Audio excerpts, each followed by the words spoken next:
Une question sur mathvideo.com, c'était la suite de ce qu'on avait fait la dernière fois, au sujet de la translation. Rebonjour, merci pour votre aide de la dernière fois.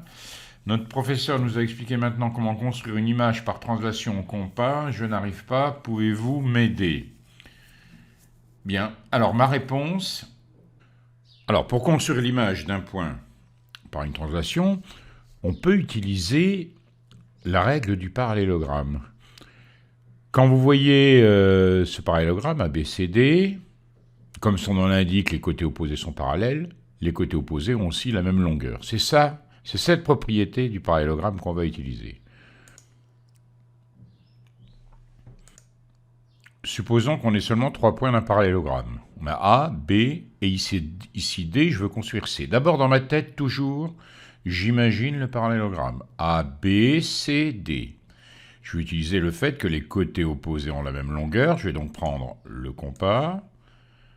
Je vais l'écarter pour avoir cette distance que je vais reporter ici.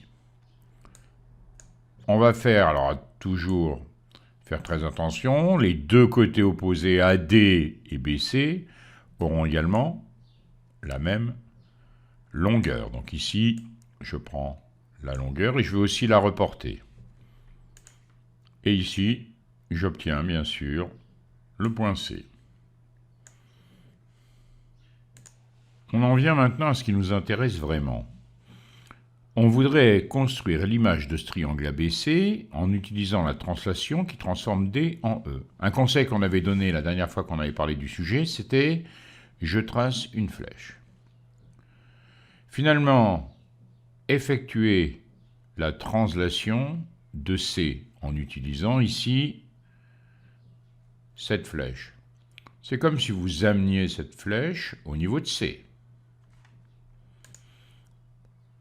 Je pointe C et j'utilise la flèche. Qu'est-ce que j'obtiens? Ici, l'image de C par la translation. Alors regardez bien. Qu'est-ce qu'on peut dire des segments DE et CC'? Ils sont comment? Parallèles, et ces deux segments ont la même longueur. Qu'est-ce que vous savez depuis longtemps? Que vous avez un parallélogramme D, E, C', C. Vous le voyez, ce parallélogramme? Donc ici, une des difficultés de la méthode, c'est de bien voir le parallélogramme.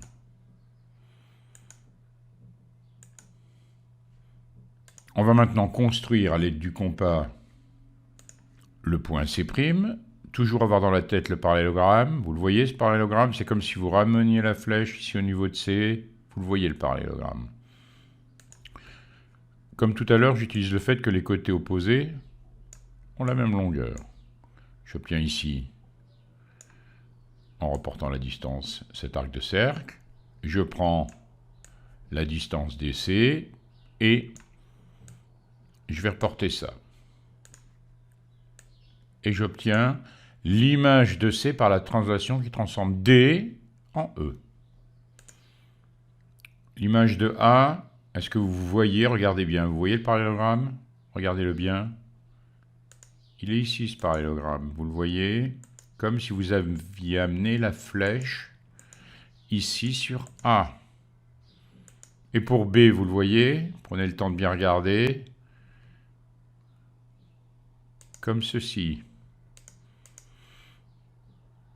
On va le faire seulement pour A, comme on l'a vu tout à l'heure.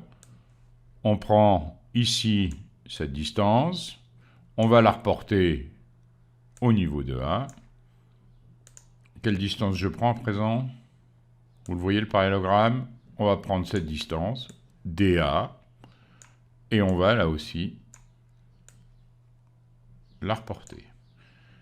Et ensuite, on n'a plus qu'à tracer l'arc de cercle ici pour obtenir le point A'. Regardez bien ce petit exemple. Je voudrais l'image de A par la translation transformant G en B.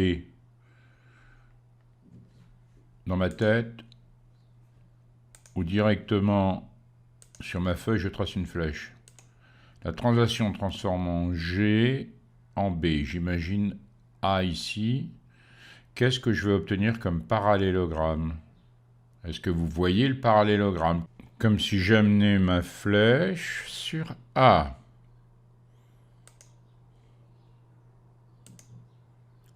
Vous voyez ce que j'obtiens? A'. Est-ce que vous le voyez, ce parallélogramme?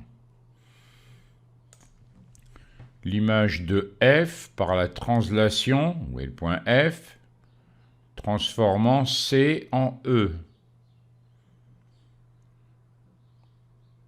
Vous imaginez la flèche de C à E. Est-ce que vous voyez où peut être le quatrième point? Vous le voyez, ce parallélogramme?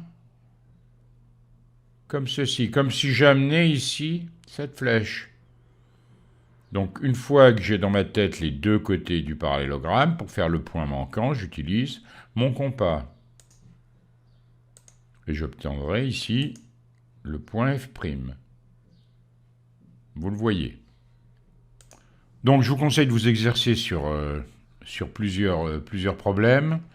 Donc pensez bien, la difficulté essentielle, c'est de voir le parallélogramme. Évidemment que si vous avez votre flèche, votre vecteur, vous direz bientôt au lycée, le représentant situé très loin de la figure, vous n'avez peut-être pas intérêt à utiliser cette affaire de parallélogramme.